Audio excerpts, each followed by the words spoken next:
기도합니다. 주님의 사랑에 감사합니다. 성전으로 불러주셨사오니 하나님 은혜 더해 주시고 우리 심령 가운데 하나님의 살아계심과 인도하심과 그 은혜를 풍성하게 부어 주옵소서. 모든 것이 하나님의 은혜입니다. 이 시간 영광 받으시옵소서. 말씀이 또 우리 심령 가운데 새겨지게 하시고 또 우리의 마음밭에 은혜로 하나님께서 부으시고 인도하여 주옵소서. 예수님의 이름으로 기도드립니다. 아멘. 인사하겠습니다. 사랑하고 축복합니다. 네, 사랑하고 축복합니다. 네. 여러분은 각자 신앙생활 어떻게 하게 되셨습니까? 교회에 앉아있지만은 각자 다 신앙생활 하게 된 계기들은 좀 다르지 않을까 생각을 하는데요. 그런 생각을 잠깐 좀 해봤는데, 제가 만약에 교회를, 그러니까 신앙생활을 선택할 수 있는 거, 뭐 이제 모태신앙인 경우에는 태어나고 있으니까 제 기억에는 교회를 안 다녔던 기억은 없어요. 항상 교회를 다녔던 기억이 있지, 교회를 안 다녔던 기억은 어쨌든 모태신앙은 없잖아요. 네. 만약에 우리가 신앙생활을 선택할 수 있다고 했을 때에 무슨 말이냐면은, 제가 만약에 모태신앙이 아니라 어떤 그 성장하면서나 성인이 되어서 신앙을 갖게 되었다라고 했을 때에 어떤 이유 때문에 내가 기독교 신앙을 받아들이게 될까? 그런 것들을 좀 생각을 해봤거든요. 성경에 있는 이야기가 구체적으로 믿어지고 이런 것도 있겠지만은 저는 세상 온 우주 만물, 그 창세기 1장 1절은 하나님이 세상을 창조하셨다라고 이야기하잖아요. 그러니까 이것을 세상 가운데서 움직여주고 있는 거, 그러니까 사람의 그 신체 구조나 우주의 원리, 자연의 원리, 계절의 변화, 이런 모든 것들, 그러니까 이런 것들에 대해서 성경은 전문적인 용어로 자연계시라고 해요. 하나님의 살아계심이 온 우주 만물 자연을 통해서 계시하고 있다라는 거죠. 제가 만약에 모태신앙이 아니고 이제 성장해서 신앙생활을 했다라고 했을 때에 제 마음을 가장 움직일 수 있는 요소 자체가 뭘까에 대해서 잠깐 생각했을 때에, 오늘 성경 읽으면서 잠깐 그 생각이 든 거예요. 생각했을 때에 그 자연 계시, 온 우주 만물이 우연적으로 어떤 자연적인 진화 과정, 그것으로 해석하기에는 너무나도 이제 어렵지 않을까라는 생각을 하게 되는 거죠. 그러니까 어떤 제가 전에 왔던 글을 읽은 것 같은데요. 전에도 한번 말씀드렸던 것 같은데, 거대한 그 고물상이 있는데 그 고물상에서 어느 날 갑자기 허리케인 같은 태풍이 몰아쳐가지고 그 태풍 때문에 고물이 위로 싹 이제 올라가요. 올라갔다가 갑자기 이제 올라갔던 고물이 떨어지면서 비행기 한 대가 제작되는 이런 확률 자체가 모든 우주 만물을 우연으로 해석했을 때에 어떤 그 진화라든지 어떤 빅뱅이라든지 자연적으로 계획됨 없이 우연적인 방법에 의해서 어떤 생존의 결과에 의해서 만들어졌다는 것은 어떤 그런 확률과 비슷하다는 내용들을 제가 본 적이 있거든요. 그러니까 지금 이제 3월이 되니까 점점 더 이제 꽃봉오리가 올라오는 것들이 조금씩 보여지게 되고, 또 삶을 통해서 우리 인체도 반드시 2개 있어야 될 것들은 2개 있고, 하나만 있어도 되는 것들은 하나만 있어요. 자연의 결과들도 마찬가지고, 다 뭐 조그만 곤충들도 생각하고 모든 순간순간을 생각했을 때에 이런 창조 질서를 보면서, 우주 만물을 보면서, 이것은 우연적으로 된 것이 아니라 누군가가 창조하신 그 창조의 손길이 분명히 있구나. 그런 부분에 대해서 제가 아마도 동의가 됨으로 인해서 신앙생활을 하지 않았을까. 저 같은 경우에는 그렇다는 거예요. 이 말씀을 왜 드리냐면은, 시편의 전체적인 내용 가운데서 시편은 하나님과의 관계성 가운데서 가장 친밀함이 느껴져요. 하나님이 어떤 분이신지에 대해서 가장 깊은 곳으로부터 아주, 그러니까 하늘에 계신 하나님이 아니라 날마다 일상생활 가운데 동행하신 하나님을 가장 잘 표현하고 있는 것이 이제 이 시편의 내용이거든요. 그러니까 그러니까 시편을 볼 때마다 하나님이 어떤 분이신지를 정말 친구와 같이 내 옆에 있는 분, 그 모든 것들에 대해서 우리가 다시 한번 생각을 해보게 됩니다. 그러면서 하나님과의 친밀함 자체를 이야기하면서 성경은 그 하나님을 향해서 찬양하라고 이야기하는데, 성경에 나와 있는 하나님을 찬양하는 이유에 대해서 이야기하지만 하나님을 찬양하는 이유 자체가 아주 세밀하게 어떤 것 때문에 이런 이유로 찬양하라. 근데 찬양함에 있어서의 그 이유 자체가 우리가 생각하면은 예를 들어서 하던 일이 잘 됐기 때문에 찬양해라, 좋은 학교 들어갔기 때문에 찬양해라, 그것이 아니라 그냥 가장 기본적인 베이스는 하나님이 세상을 창조하셨기 때문에 하나님을 찬양하라고 말씀하고 있어요. 어떤 이유와 목적이 아니에요. 마찬가지로 성경에 있어서의 어떤 그 탄식시를 하나님 앞에, 하나님 제가 정말 죽게 됐습니다, 이런 어려운 상황과 형편이 있습니다, 그걸 이야기함에 있어서도 구체적인 어려움의 문제가 나오진 않아요. 그 탄식의 내용을 하지만 하나님께 이야기하는 것은 하나님께서 창조주 되시기 때문에 그분께 모든 것들에 대해서 맡기고 나아가는 거죠. 그래서 오늘 본문 가운데 하나님을 찬양하라는 내용 자체가 계속해서 이야기하는데, 우리가 하나님을 찬양해야 된 이유와 목적은 그분이 천지 만물을 창조하셨기 때문이다라고 분명하게 이야기하고 있습니다. 온 세상 우주 만물은 참 광대하죠. 우리가 보이는 것뿐만 아니라 보이지 않는 모든 것들이 다 광대함으로 펼쳐져 있습니다. 세상의 광대함은 우리의 생각과 지식으로서 표현하는 데는 한계가 있을 수밖에 없죠. 모든 것들이 그분의 장중하는 손길 가운데 있음을 고백하면서 하나님을 찬양하는 것입니다. 149편 1절에 할렐루야 새 노래로 여호와께 노래하며 성도의 모임 가운데 찬양할지어다. 하나님이 우리에게 입술을 주신 것, 말할 수 있고 목소리를 주신 이유 자체가 무엇입니까? 찬양하라고. 우리가 입술을 통해 살 수 있는 최고의 가치 있는 언어는, 목소리는 바로 찬양입니다. 다른 어떤 것이 아니라 어떤 그 삶을 살아가면서 여러 가지 말을 하고 의사 표현을 하고 다양한 것들이 있지만, 우리의 입술의 고백을 통해서 가장 가치 있고 존귀하고 고귀한 고백은 바로 성경은 찬양이다라고 말씀하고 있습니다. 창조주 하나님을 향하여서 우리의 입술의 고백 가운데 찬양으로서 영광 돌리는 것이 우리가 마땅하고도 당연하고도 가장 존귀 있는 언어의 입술의 고백이 바로 찬양이다라고 이야기합니다. 새 노래로 여호와께 노래하며 성도의 모임 가운데 찬양해라. 우리가 할 수 있는 모든 삶의 여정 가운데서 가장 중요한 것, 하나님은 여러분 자녀로부터 가장 기쁘게 받기를 원하시는 입술의 고백이 무엇입니까?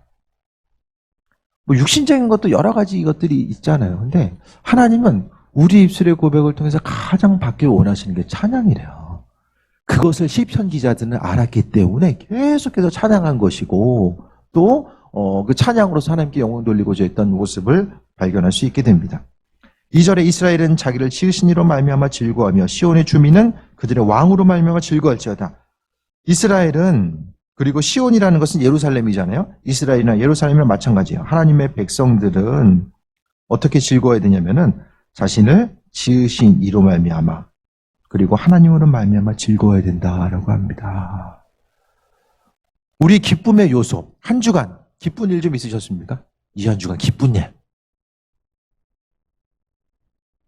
그 기쁨의 고백의 중심에 바로 하나님이 있어야 되고, 또 다른 어떤 것이 아니라 하나님으로 해서 즐거워하래요. 이번 한 주간을 살아감에 있어서 기쁜 일이 있었다라고 한다면 그 기쁜 일의 그 중심이 하나님과 연결되어 있어야 된다는 사실을 이야기하고 있는데, 요즘 삶을 통해서 어떤 부분에 대해서 기쁨과 즐거움을 누리십니까? 기쁨이 있다라고 한다면 무엇 때문에? 성경은 하나님 때문에 기뻐하라고 이야기해요. 그럼 우리의 인생 가운데 하나님 때문에 어떻게 기뻐할 수 있을까요? 그러니까 하나님께서 우리의 삶의 여정 가운데 행하신 일들이 무엇인지를 알아야 되잖아요. 그러니까 삶의 순간순간마다 그분께서 은혜로 함께 하신 일들, 살아 숨쉬고 있는 이 모든 것들에 대해서 바라보면서 살아가는 것 자체가 삶의 순간순간 그 기쁨이 되어야 된다는 것에 대해서 말씀드립니다. 그러니까 삶의 여정 가운데 하나님의 손길과 인도하심이 아니면 기쁨의 요소를 발견할 수 없다는 것을 분명히 알아야만 합니다. 요즘에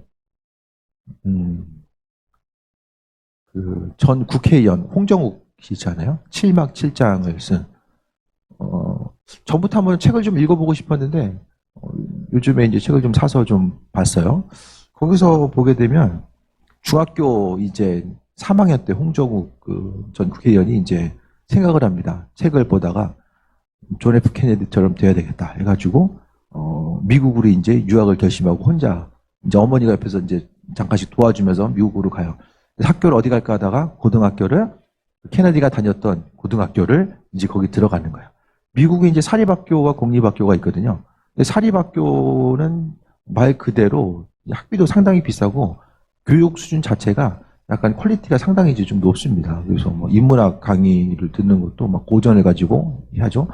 영어를 못하니까 영어 때문에 죽을 고생을 합니다. 그래서 죽을 고생을 하면서 결국에는 학생회장을 하고 또 이제 나름대로 그 아래서 잠 안 자고 죽도록 공부하다가 이제 하버드를 들어간 거야. 하버드를 왜 들어갔는가? 케네디 대통령이 하버드 들어갔기 때문에 거기 들어간 거예요.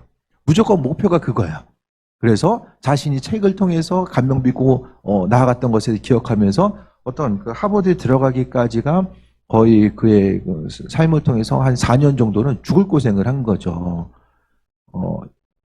각성제를 먹어가면서 영어 공부, 교과서 전부를 외워가면서 영어에 대한 그 생존 사투를 벌이게 됩니다.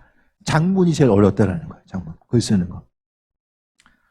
근데 하버드 들어갔는데 목표를 잃었잖아요. 하버드 들어간 데까지. 근데 심한 공허함에 밀려가지고 자퇴를 2번을 합니다. 그토록 죽을 고생해서 학교를 들어갔는데 목표를 이루었다라고 생각을 했는데 그때부터 사람이 이상하죠. 그런 예들이 세상에 너무나 많은 거예요. 그토록 바라고 원했던 목표를 세상적인 관점과 기준과는 이뤘음에도 불구하고 그 다가오게 되는 험함을 주체할 수 없기 때문에 많은 이들이 고난과 어려움을 또 경험하게 됩니다. 그 고난과 어려움을 또 이겨나가는 과정들이 있게 되는데 그 부모님이 또 이제 신앙이더라고요. 또 신앙생활의 여정 가운데 그가 또 주변에서 또 기도해 주는 분들이 있고 또 은혜 가운데 나아가는 부분이 있고 이제 이런 스토리들이 또 이어지는 것을 보게 되는데 끊임없이 목표를 향해 달려왔지만 세상 가운데 항상 그 세상 목표 가운데 있지만 그것을 달성하고 그분이 22살인가 3살 때에 그 자서전이 7막 7장이 그때 나온 거예요. 그때부터 그의 삶의 모습 자체가 이제 전혀 다른 방향으로 이제 흘러가는 내용들을 보게 되는데 세상 기준과 가치관에 의해서 우리가 움직이고 살아가는 것이 아니라 정말 삶에 있어서의 온전한 기쁨 자체는 여호와 하나님으로 인해서 기뻐하고 즐거워해라라고 합니다. 우리가 지금 간절히 기대하고 소망하는 것들이 있는데 그것이 그 목표로 이루어진 것들이 바랐던 것들이 이루어진 그때가 우리의 인생의 행복감을 누릴 수 있는 정점의 모습이 될 수 있을까? 세상에 수많은 이들이 그것이 아니라고 이야기하고 성경은 그렇기 때문에 오늘 말씀 가운데서도 하나님으로 인해서 기뻐하라고 이야기합니다. 성경 가운데 눈으로 보기에는 최고의 그 전성기를 누렸던 것이 다윗과 솔로몬이잖아요. 그들의 모습을 보게 되면 나라의 최고의 전성기를 이루고 주변 어떤 국가에도 눈치 보지 않냐고 살아갈 수 있었지만 결국에는 그들의 심령 가운데서도 하나님의 은혜가 아니면 채울 수 없었던 그 삶에 있어서의 공허함이 있을 수밖에 없었음을 이야기합니다. 그래서 삶에 있어서의 기쁨은 여호와로 인해서 기뻐해라. 우리가 코로나 때문에 이렇게 눌린 것도 인간적으로는 맞는 일이지만은 사실 성경적으로 보게 되면 우리의 눌림의 요소 모든 것들은 다 하나님과의 관계성 가운데서 나아가는 것이고 그분께서 공급해 주심을 경험해야 되는 것 자체가 삶에 있어서의 아주 중심이 되어야 됨을 이야기하고 있습니다. 3절에 춤추며 그의 이름으로 찬양하며 소고와 수금으로 그를 찬양할지어다. 찬양하는데 우리가 하나님 때문에 기뻐하고 그분께서 나를 창조하시고 인도하셨기 때문에 기뻐하는 삶을 살아가야 되는데 4절의 분위기가 3절의 분위기가 어떻습니까? 춤추고 소고와 수금으로 몸을 움직이고 나아가는 것. 기쁨이죠, 기쁨. 하나님을 찬양하는 데 있어서 그 기쁨을 주체할 수가 없는 거예요. 예배가 정말 간절히 기다림의 순간으로 다가온 적은 언제입니까, 여러분? 찬양이 삶의 여정 가운데 정말 기쁨이 되고 찬양하는 시간이 기다려지고 예배하는 순간이 기다려지고 그 순간을 통해서 항상 기다림의 요소로 나아가는 것. 주님 만나는 시간이 기다림의 요소로 나아가는 것. 그러니까 하나님으로 인해서 기쁨과 소망함을 가지고 있는 사람들은 그분께 나와서 찬양하고 영광 돌리는 것이 삶에 있어서의 아주 중심적인 기쁨으로 다가올 수밖에 없다라는 것에 대해서 말씀하고 있습니다. 그래서 찬양하는 자의 입술의 고백은 삶에 있을 기쁨, 그 기쁨이 이 찬양을 통해서 하나님께 영광 돌리는 것으로 표출되는 거예요. 그래서 춤추며 악기를 통해서 그를 찬양할지어다. 그의 이름을 찬양하며 그를 찬양할지어다라고 계속해서 찬양함의 모습, 하나님을 높이는 거. 왜? 그분께서 내게 어떤 것들을 해주셨기 때문에 단순히 그 이유가 아니라 하나님께서 세상을 창조하시고 그리스도 예수를 통해서 우리를 구원하신 그것 때문에 계속해서 찬양할 것에 대해서 말씀하고 있습니다. 찬양해라, 찬양해라 계속해서 언급하고 있는 거예요. 그래서 찬양의 순간은 찬양과 가장 어울리는 단어가 축제가 아니라 축제. 삶에서도 축제의 시간.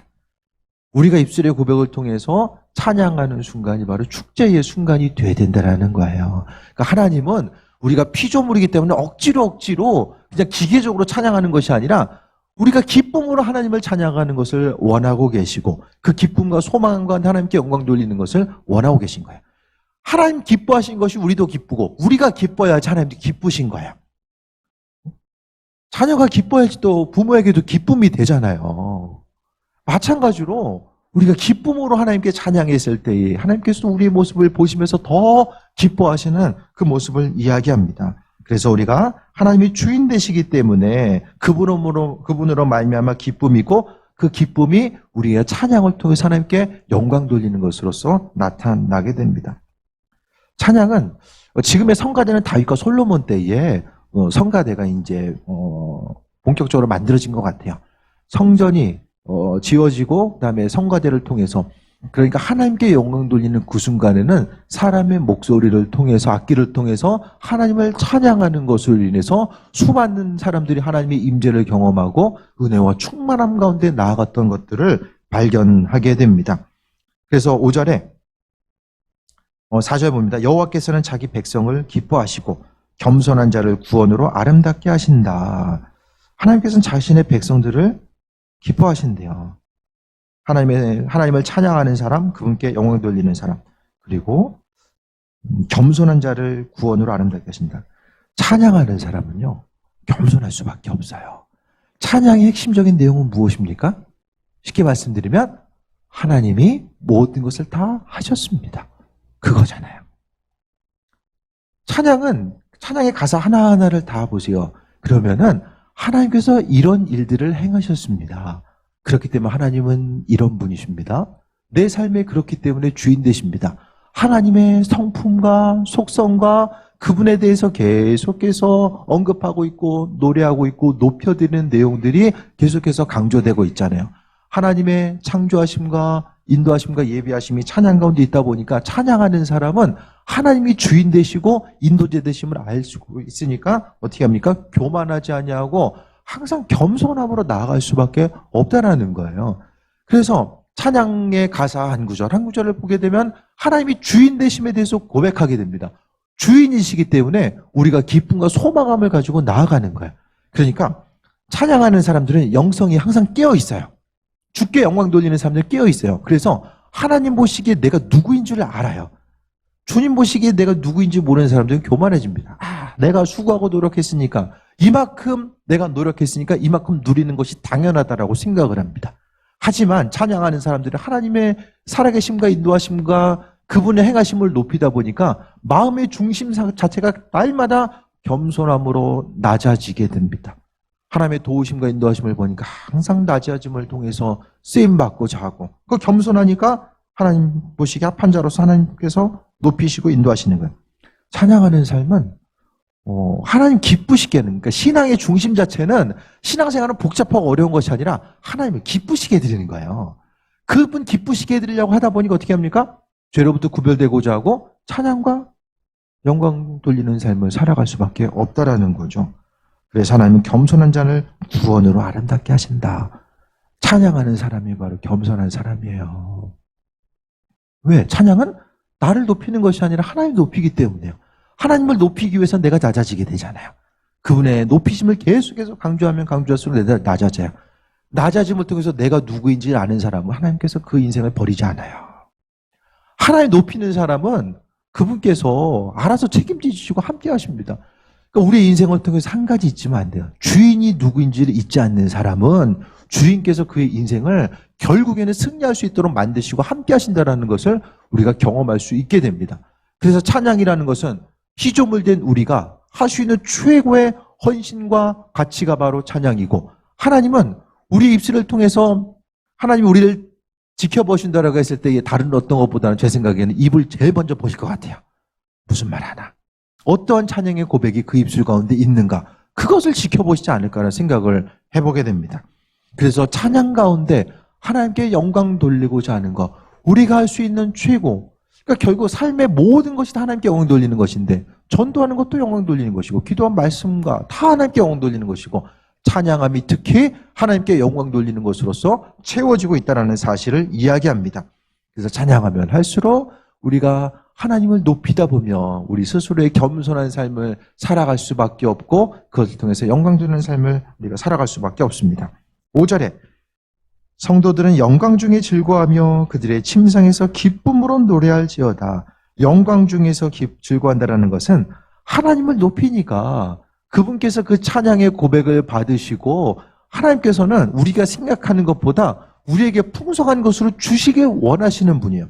우리가 자녀를 향해서 주기를 원하는 것보다 훨씬 더 많은 부분, 하나님은 우리에게 그분의 것들을 주시기를 원하시는 분이죠.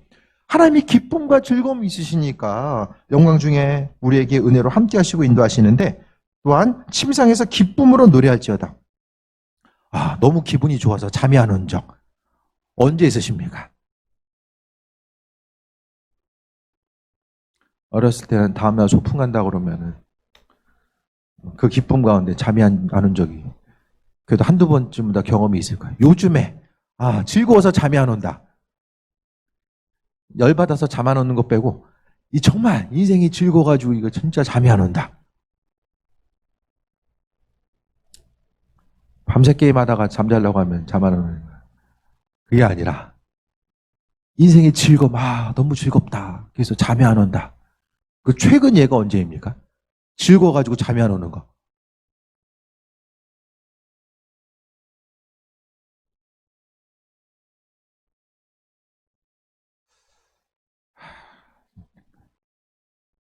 기억이 없네. 뭐 즐거워도 그냥 잠을 원래 잘 자니까 그런지 모르겠지만, 아주 그래봤으면 좋겠어요. 너무 즐거워가지고 잠이 안 오는 거. 근데 성경은 뭐라고 이야기했어요? 침상에서 기쁨으로 노래할지어다. 자려고 누웠는데 기쁨, 찬양하고 싶어서 찬양하는 거예요. 찬양함 자체가 기쁨이 돼서. 그러니까 149편의 시편의 주인공은 하나님과 가까이 하고 그분께 찬양하는 것 자체가 정말로 기쁨이기 때문에 피곤을 잊을 정도로, 얼마나 기쁨이 있었길래 잠자는 그 순간까지 하나님을 찬양하고 싶어서 잠이 안 올 정도. 그걸 이야기하고 있거든요.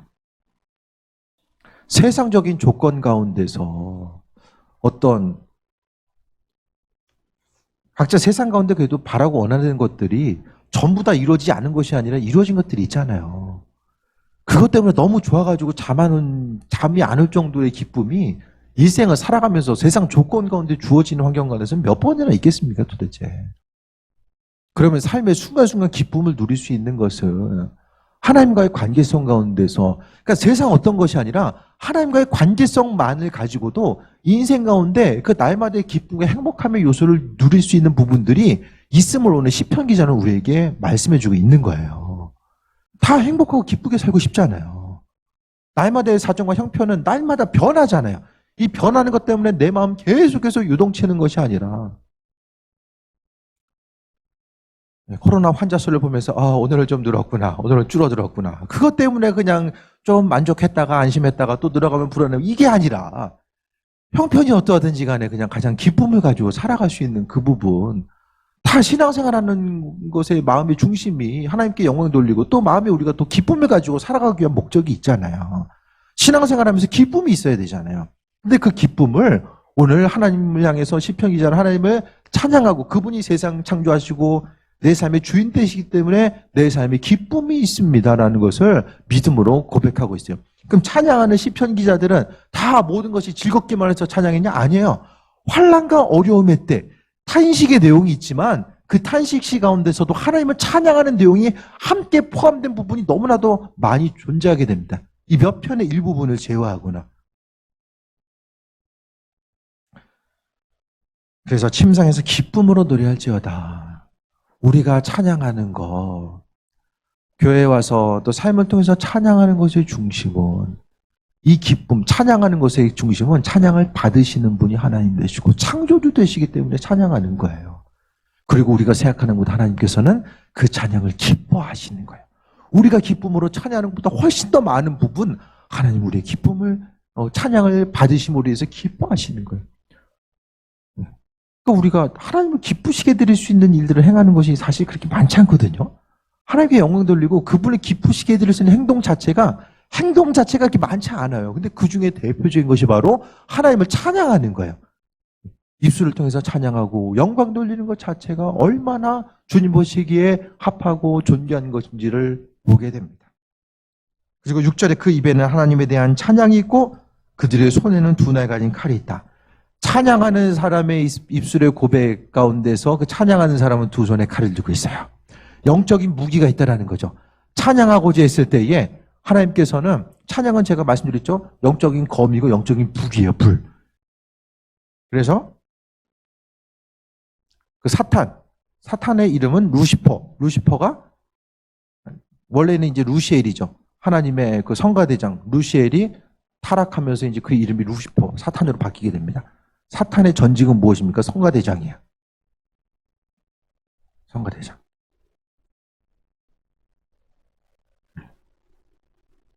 그 성가대에 보면은 하나님이 기뻐하시는 것들을 사단이 싫어하죠.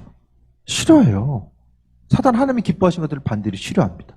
그러니까 영적인 싸움에 승리할 수 있는 것은 찬양이 가장 강력한 하나님 말씀과 이 찬양. 이 찬양도 어떻게 보면 이 말씀이잖아요. 말씀이 삶을 통해서 녹아진 것이 또한 찬양입니다. 그러니까 사단은 찬양을 싫어해요. 그래서 찬양이 있는 것에 뜨거움, 성령의 불에 대한 뜨거움이 있기 때문에 사단이 그 안에 쉽게 침범할 수가 없는 거예요.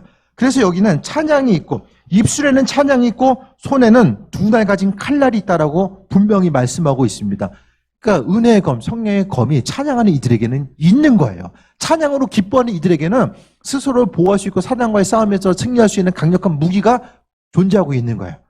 그래서 그 교회 가운데서 이 찬양 가운데 영광 돌리는 것, 성가대가 어쨌든 활동을 못한다는 것은 교회 가운데서 아주 치명적인 어려움이 될 수밖에 없는 거죠. 그것 때문에 더 우리 입술의 고백을 통해서 또 찬양단으로서 쓰임받고자 하는 이들도 마찬가지입니다. 그러니까 검을 갖고 있다는 것은 예배는 어떻게 생각하면 철저한 영적 싸움이거든요. 하나님께 영광을 돌리고자 하고 사단은 그 예배를 방해하기 위해서 영적 싸움이 있는 거죠. 그래서 교회의 예배 가운데 찬양을 통해서 여는 것은 영적 싸움의 시작을 통해서 그 싸움에서 승리하고 그 다음에 나아가서 이제 하나님께 영광 돌리는 것. 요즘의 전쟁은 하늘에서 싹 이제 공중에서 폭격이 제일 먼저 일어나죠.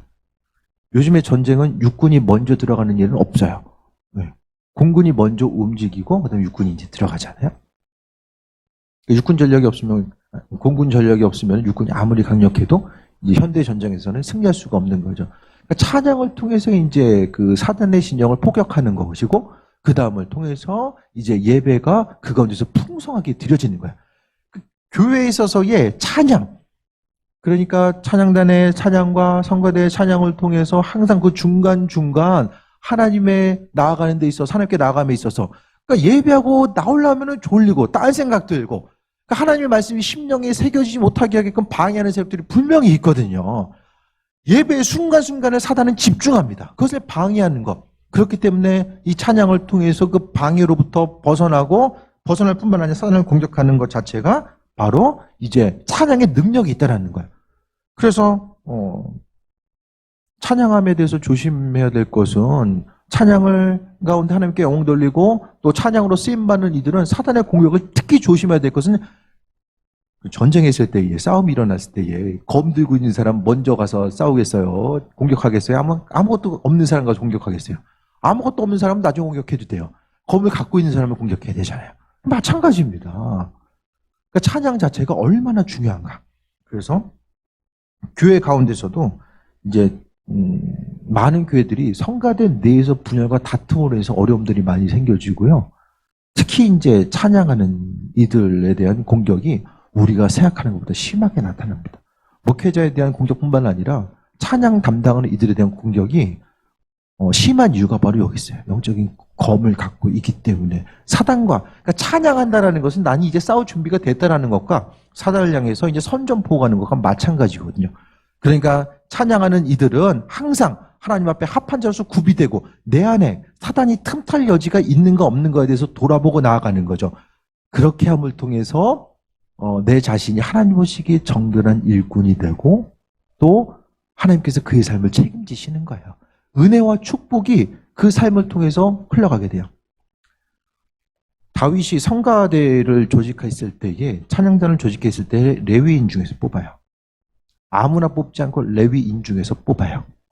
그러니까 지금에 있어서의 찬양단, 악기로 섬기든 예배 시간을 통해서 섬기는 이들은 바로 하나님께서 구별된 존재라는 것을 의미하는 거예요. 어떤 성가대라든지 찬양단 가운데서도 마찬가지로 엄격한 기준에 의해서 선발되는 게 맞지만 제가 가지고 있는 신앙의 원칙은 그 순간을 통해서 그 찬양을 통해서 누군가가 또한 믿음 가운데 성장함을 통해서 하나님을 더 바라보게끔 하는 것이 또 하나의 중요한 목표가 되기 때문에 성가대로서 쓰임받고자 하는 이들의 어떤 절대적인 기준을 두는 것이 아니라 가장 중요한 것은 하나님을 찬양하고 싶은 사람들, 기쁨과 소망을 가지고 나아가고 싶은 이들을 성가대를 통해서 또 찬양대를 통해서 이제 세우고 나아가는 거죠. 어쨌든 우리가 드리는 찬양은 그와 같은 의미성이 있다라는 거예요.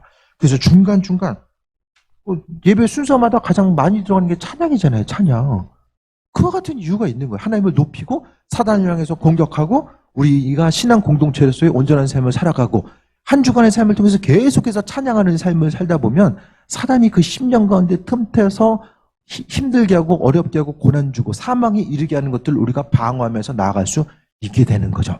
그래서 예배 공동체 가운데서 예배 순서 헌금위원이든지 안내위원이라든지 찬양하는 이들 모든 이들이 다 성경 가운데 보게 되면 레위인같이 구별시켜서 하나님께서 세워주셨다는 사실을 분명하게 기억하고 깨어서 하나님께 집중하고자 하는 이들이 더해질수록 그 예배자는 승리하고 그 예배가 승리할 수 있는 거예요. 그러니까 예배의 전체적인 하나님께서 받으시는 예배는 몇몇 사람이 아니라 마음과 생각이 하나 돼서 나아갑니다. 7절에 이것으로 문나라에 보수하며 민족들을 벌하며 그들의 왕들을 사슬로 그들의 귀인들을 철곤왕으로 결박하고 기록한 판결대로 그들에게 시행할지로다. 성경적인 것들을 눈에 보이는 것으로 해석하면 하나님께서 육신적으로 전쟁에 있을 때에 찬양하는 이들에게 더욱더 견고하게 하셔서 육신적인 싸움에서 승리하게 하신다라는 그런 의미성이 한 가지가 있고, 오늘 본문을 통해서 영적인 의미성은 이 시대 가운데서 영적인 의미성은 찬양이 불과 성령의 검이고 그 능력을 통해서 사단과의 싸움에 승리할 수 있게 됩니다. 제가 사단과 마귀에 대해서 설명드리면서 사단은 우리가 생각하는 것보다 훨씬 더 우리의 삶 속에 깊이 침투해서 환경을 움직이고 조정하고 나아간다라고 말씀드렸죠. 그래서 제가 밴드에다가 눌림, 사단 심령이 눌릴 때, 그럼 눌린다라는 것은 누르는 존재가 있다라는 거잖아요. 사단이 누른다라는 거예요. 그래서 스스로 내가 지금 눌리고 있는가 아닌가를 점검해보고 눌리고 있다라고 생각하면은 찬양하고 말씀을 통해 스스로 무장하고 나아가는 거죠. 그래서 찬양은 우리가 할 수 있는 그러니까 우리가 할 수 있는 최고의 쉽게 이야기하면 영양가 있고 효율적이고 합리적인 가장 우리의 삶을 보냄에 있어서의 가장 효율적이고 합리적인 것 자체가 바로 찬양에 있다라는 것. 그것에 기반을 두고 있다는 것을 봐야 됩니다. 그러면서 9절 다시 한번 봅니다. 기록한 판결대로 그들에게 시행할지로다.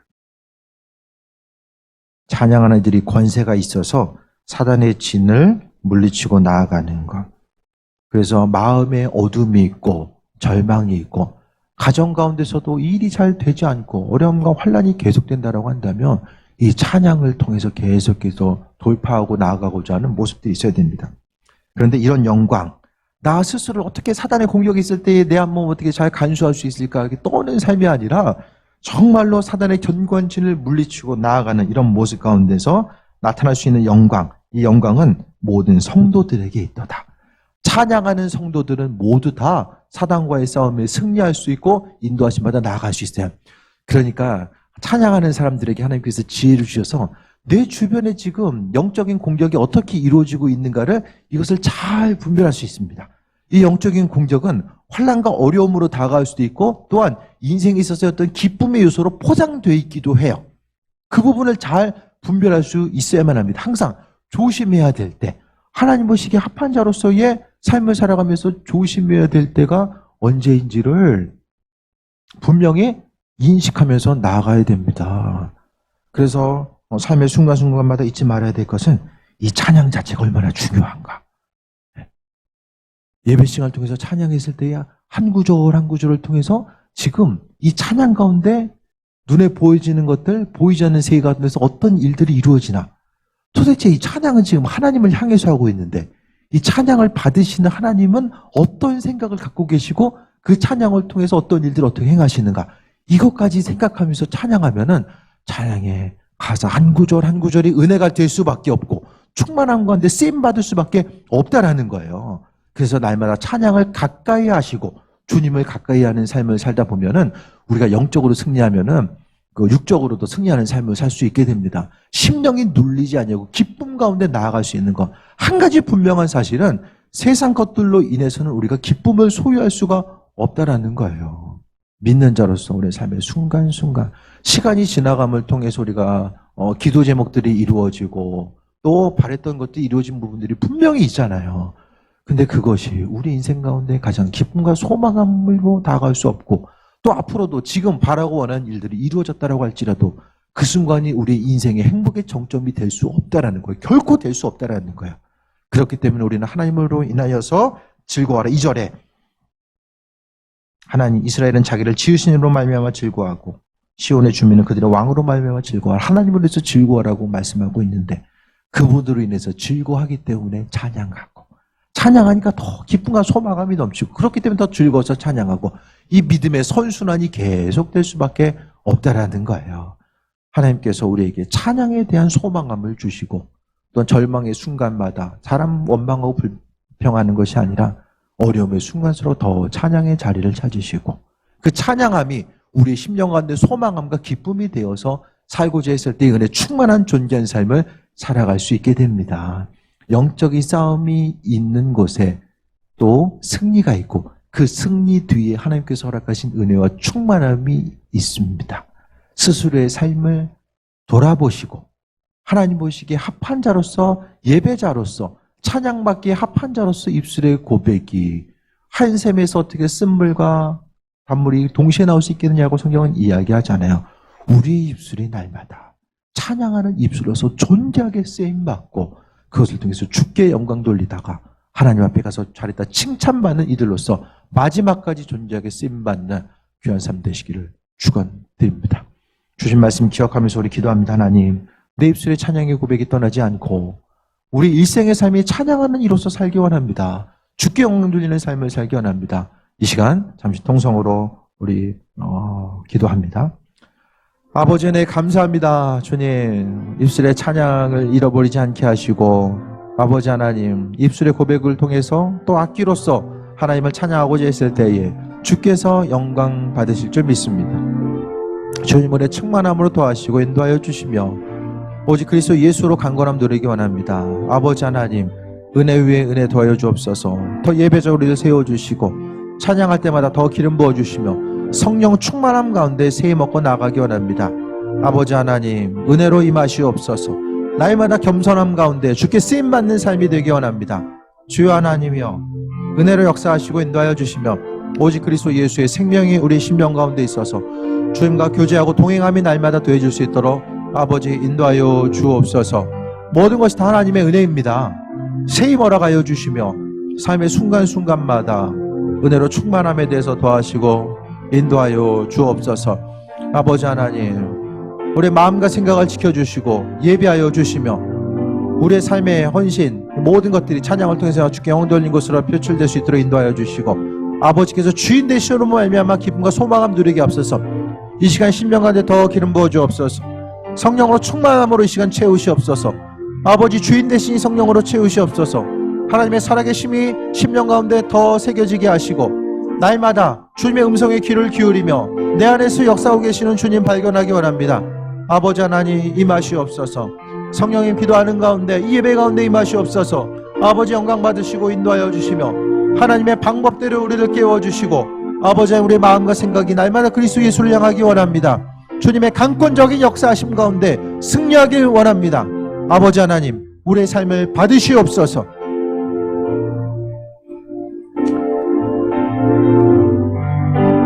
주님 영광 받으시옵소서.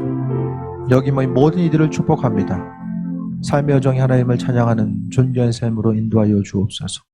날마다 찬양할 때마다 하늘문을 열어 부어주시고 아버지 하나님 새 힘 허락하여 주시며 성령님께서 날마다 역사하시고 주관하여 주셔서 삶의 순간순간이 어둠과 절망이 아니라 기쁨과 소망함, 여호와 하나님으로 인해서 즐거워하는 존귀한 삶을 살게 하여 주옵소서. 말씀이 마음속에 새겨지게 하시고 그 말씀이 한 주간 또 우리 일생을 통해서 열매 맺게 하옵소서. 예수님의 이름으로 기도드립니다. 아멘.